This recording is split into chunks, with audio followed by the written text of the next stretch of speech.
Welcome back, podcast listeners. I am Hari. And I am Kimi. Today, we are swinging through the jungle canopy of gaming history to explore a true titan of the industry, Donkey Kong. It is hard to overstate just how massive this franchise is, Kimi. We're talking over 65 million games sold, a massive footprint in pop culture, theme park expansions, and a history that stretches back more than 40 years. But what I love most is how it all started from a literal salvage mission. Oh, absolutely. Way back in the late 1970s, Nintendo shifted from toys and playing cards to arcade games because the devastating 1973 oil crisis had made manufacturing physical plastic toys far too expensive. In 1980, they released a space shooter called Radar Scope. It was supposed to be their big break in America, but it completely bombed. They were left with thousands of unsold arcade cabinets and a massive financial crisis. So Nintendo's president, Hiroshi Yamauchi, asked a young, first-time game designer named Shigeru Miyamoto to create a new game that could run on the unsold cabinets. Miyamoto originally wanted to make a brand new game based on the Popeye cartoon, but when Nintendo could not secure the licensing rights, he improvised. Bluto became a stubborn gorilla, Olive Oil became Pauline, and Popeye became a jumpy carpenter named Jumpman.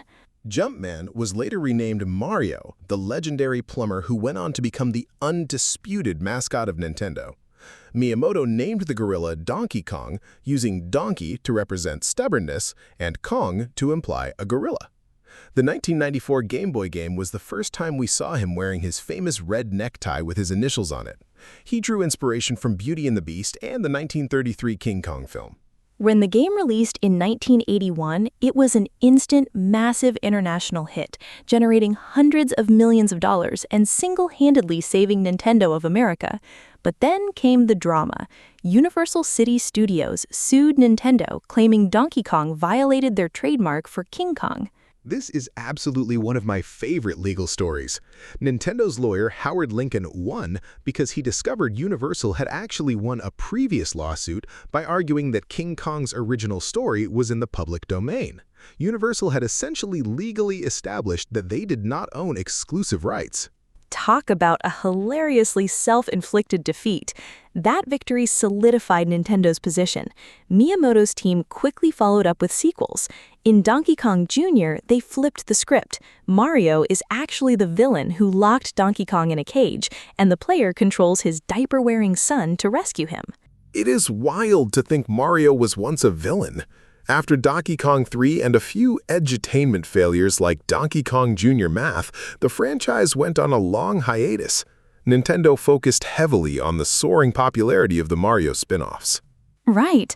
Donkey Kong was mostly relegated to cameos until 1994, when a legendary British developer named Rare stepped in. Rare had invested heavily in Silicon graphics workstations, which allowed them to render incredibly advanced 3D models.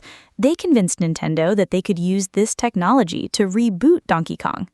That gamble resulted in Donkey Kong Country for the Super Nintendo. Rare used a compression technique to turn those high-end 3D models into 2D sprites that the SNES could handle. It looked years ahead of its time and introduced iconic characters like Diddy Kong, Dixie Kong, and Cranky Kong. I love Cranky Kong's constant fourth wall breaking. He would sit on his rocking chair and complain that games back in his day were so much better. Donkey Kong Country, which featured character redesigns by Kevin Bayliss, sold over 9 million copies, becoming the third best-selling SNES game and officially making Donkey Kong a hero. We also have to praise the incredible atmospheric music by David Wise. He mixed natural environmental sounds with synthesizer melodies, creating tracks like Aquatic Ambience that are celebrated as masterpieces of video game music. Even musicians like Trent Reznor and Childish Gambino have praised it. It is definitely on my playlist.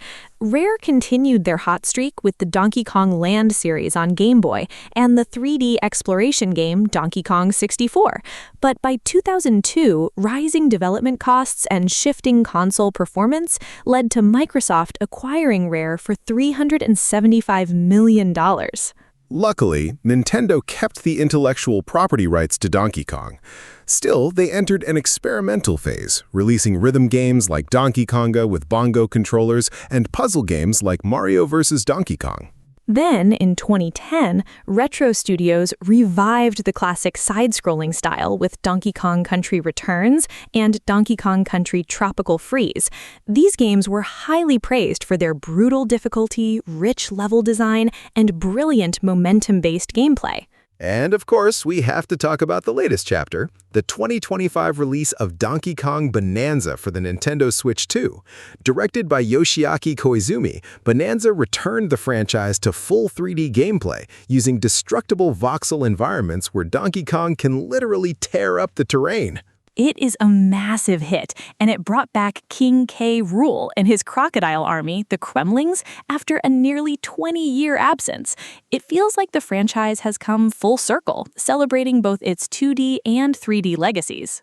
From a failing arcade game to a massive media empire with Lego sets, animated TV shows, and a theme park land at Universal Studios. They even registered the trademark for the phrase, "It is on like Donkey Kong." His impact on game design and pop culture is truly immortal. It really is. And on that high note, we want to thank you all for joining us on this amazing jungle safari through gaming history today.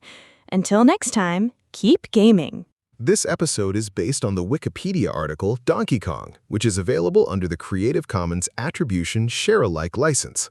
This podcast was crafted using artificial intelligence.